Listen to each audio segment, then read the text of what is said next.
നമസ്കാരം. പുതിയ വീഡിയോയിലേക്ക് ഏവർക്കും സ്വാഗതം. അഡ്വക്കേറ്റ് ജിസ്മോളുടെ മരണത്തിൽ ഏറ്റവും അധികം ചൂണ്ടുവിരൽ നീണ്ടിരിക്കുന്നത് വേലക്കാരിയുടെ നേർക്കാണ്. വേലക്കാരി ആ വീട്ടിൽ ഉണ്ടായിരുന്നിട്ടും കൂടി ഈ കേസിൻ്റെ ഒരു വിവരങ്ങളും പുറത്തറിയിക്കാത്തത് തന്നെ ഏറ്റവും അധികം സംശയത്തിനിടയാക്കിയിരിക്കുകയാണ്. അതുകൊണ്ട് തന്നെ ഈ നാളുകളിൽ മുത്തോലിയിലെ ആളുകളുടെ നീക്കങ്ങളുടെ ഫലമായിട്ട് ജോലിക്കാരിക്ക് എതിരെ കേസുമായിട്ട് രംഗത്തെത്തിയിരിക്കുകയാണ്. ഉടനെ തന്നെ വേലക്കാരികൾ എന്തൊക്കെ റോളുകൾ ഉണ്ടായിരുന്നു എന്നുള്ളത് തെളിയും എന്ന് തന്നെ ഉറപ്പാണ്. കാരണം ആ വീട്ടിൽ അന്ന് ഉണ്ടായിരുന്ന വ്യക്തിയാണ് വേലക്കാരി.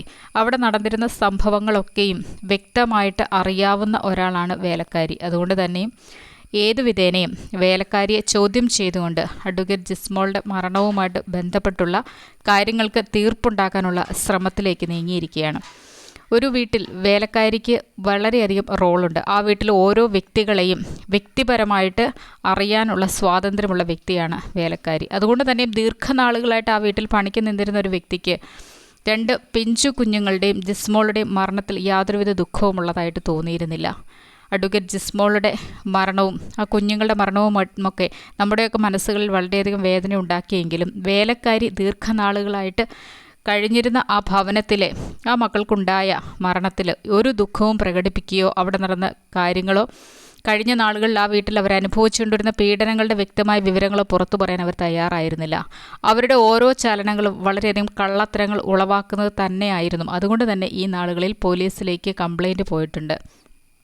വേലക്കാരിക്കെതിരെ വേലക്കാരിയെ ചോദ്യം ചെയ്തുകൊണ്ട് ഇതിൻ്റെ വിവരങ്ങൾ പുറത്ത് അറിയും എന്നുള്ളൊരു വിശ്വാസത്തിലാണ് സംഘടനകൾ ഇരിക്കുന്നത്. അത് അങ്ങനെ തന്നെ ആയിരിക്കട്ടെ.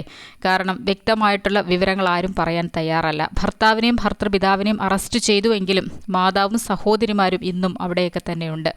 അവരുടെ ഒക്കെ നീക്കങ്ങളുടെ ഫലമായിട്ടാണ് ഈ മരണം സംഭവിച്ചിരിക്കുന്നത്. ഒന്നെങ്കിൽ കൊലപാതകം തന്നെ ആയിരിക്കാം. പല ദിവസങ്ങളിലായിട്ട് അവരിൽ അടിച്ച് ഏൽപ്പിച്ചിരുന്ന പല പ്രയാസങ്ങളും പ്രശ്നങ്ങളും അവരെ മരണത്തിലേക്ക് എത്തിച്ചു എന്ന് പറയേണ്ടിയിരിക്കുന്നു. ആ കുഞ്ഞുങ്ങളുടെ മരണത്തിൽ പോലും ഒരു വേദനയോ വിഷമോ കാണാത്ത ആ വീട്ടുകാർ എന്തുകൊണ്ടായിരിക്കാം ഇത്ര അധികം ദീർഘനാളുകളായിട്ട് പണിയെടുത്ത വേലക്കാരിക്ക് പോലും അവർക്കെതിരെ ഒന്ന് പറയാനായിട്ട് സാധിക്കാതെ വരുന്നത്? സാമ്പത്തികമായിട്ടുള്ള എന്തെങ്കിലും കൊടുക്കൽ വാങ്ങലുകൾ അവിടെ നടന്നിരുന്നോ എന്ന് പോലും സംശയിക്കേണ്ടിയിരിക്കുന്നു. വേലക്കാരിക്ക് പണം നൽകിക്കൊണ്ട് ഇവിടുത്തെ വിവരങ്ങൾ പൂഴ്ത്തിവെക്കുന്നതിനായിട്ട് അവർ ശ്രമിച്ചിരുന്നോ എന്ന് പോലും സംശയിക്കേണ്ടിയിരിക്കുന്നു. ഇത്തരത്തിൽ വേലക്കാരി എല്ലാവരുടെയും കണ്ണിൽ ഇന്ന് കരടായിട്ട് മാറിക്കഴിഞ്ഞിരിക്കുന്നു. നാട്ടുകാരുടെ ആ വീട്ടുകാർക്ക് മാത്രം പ്രിയപ്പെട്ടവളായി മാറിയിരിക്കുന്നു. അവർക്കെതിരെ ഒന്ന് സംസാരിക്കാൻ പോലും ഇവർ തയ്യാറായിട്ടില്ല. കാരണം അവരുടെ വീട്ടിലെ ജോലി നഷ്ടപ്പെടുമെന്നുള്ള ആശങ്കയായിരിക്കാം. പക്ഷേ ഈ നാളുകളിൽ ആളുകളുടെ സംശയങ്ങളുടെ ഫലമായിട്ട് അവർ വ്യക്തിപരമായിട്ടല്ലെങ്കിലും സംഘടനാപരമായിട്ട് നീക്കങ്ങൾ നടത്തിയിട്ടുണ്ട്. വേലക്കാരിയെ ഉടൻ അറസ്റ്റ് ചെയ്തുകൊണ്ട് ചോദ്യം ചെയ്യാനുള്ള എല്ലാ നീക്കങ്ങളും നടന്നു വരികയാണെന്നാണ് അറിയാൻ സാധിച്ചിരിക്കുന്നത്. ഓരോ മനുഷ്യൻ്റെയും ജീവിതത്തിൽ അവർ അനുഭവിക്കുന്ന പ്രയാസങ്ങളും പ്രശ്നങ്ങളും ചുറ്റുമുള്ളവർ ഏതു വിധേനയെങ്കിലും മനസ്സിലാക്കുക തന്നെ ചെയ്യും. ആ ഭവനത്തിൽ സ്വാതന്ത്ര്യമുള്ളൊരു വ്യക്തിക്കാവുമ്പോൾ ജിസ്മോൾക്കെതിരെ ആ വീട്ടിൽ നടന്നിരുന്ന പീഡനങ്ങൾ എന്തൊക്കെയാണ് എന്നുള്ളതിന് വ്യക്തമായിട്ടുള്ള തെളിവുകൾ വേലക്കാരിക്ക് പറയാനുണ്ടാവും. ശക്തമായ ചോദ്യം ചെയ്യലിൽ നിന്നത് പുറത്തു വരിക തന്നെ ചെയ്യും. മരണമായിരുന്നോ കൊലപാതകമായിരുന്നോ അതിനുവേണ്ടിയുള്ള ശ്രമങ്ങൾ മുന്നേ നടന്നിരുന്നോ തുടങ്ങി വിവിധങ്ങളായിട്ടുള്ള ആശങ്കകൾ ഓരോരുത്തരുടെയും ഉള്ളിലുണ്ട്. അത് പുറത്തറിയുക തന്നെ ചെയ്യും. ഈ നാളുകളിൽ ജിസ്മോളുടെയും മക്കളുടെയും നീതിക്ക് വേണ്ടിയിട്ട് അനേകം ആളുകൾ നോക്കിയിരിപ്പുണ്ട്. ജിസ്മോളുടെ പിതാവും സഹോദരനുമൊക്കെ ഇതിനു വേണ്ടിയിട്ട് പുറകെ ഇറങ്ങിയിട്ടുണ്ട്. അതിൻ്റെ ഫലമായിട്ട് ഏതു വിധേനയും ഇവരുടെ കേസ് തെളിയുക തന്നെ ചെയ്യുമെന്നാണ് അറിയാൻ സാധിക്കുന്നത്. ഷൈനിയുടെയും കുഞ്ഞുങ്ങളുടെയും കേസ് പോലെ മരവിച്ച അവസ്ഥയിലേക്ക് നീങ്ങാതെ അഡ്വക്കേറ്റ് ജിസ്മോളുടെയും കുഞ്ഞുങ്ങളുടെയും മരണവുമായിട്ട് ബന്ധപ്പെട്ട നീക്കങ്ങൾ എന്തൊക്കെയായിരുന്നു എന്ന് വ്യക്തമായിട്ടുള്ള അറിവുകൾ ലഭിക്കാൻ സാധ്യതയുണ്ട്. വേലക്കാരിയെ ശരിയായ രീതിയിൽ ചോദ്യം ചെയ്താൽ മാത്രമേ അത് പുറത്തു വരികയുള്ളൂ. ബാത്റൂമിൽ നിന്നും ഉറക്കെ വിളിച്ചു പറഞ്ഞിരുന്നു ജിസ്മോൾ എന്ന് വേലക്കാരി ആവർത്തിക്കുന്നുണ്ട്. ഇന്ന് പണിക്ക് ആളെ വേണ്ട.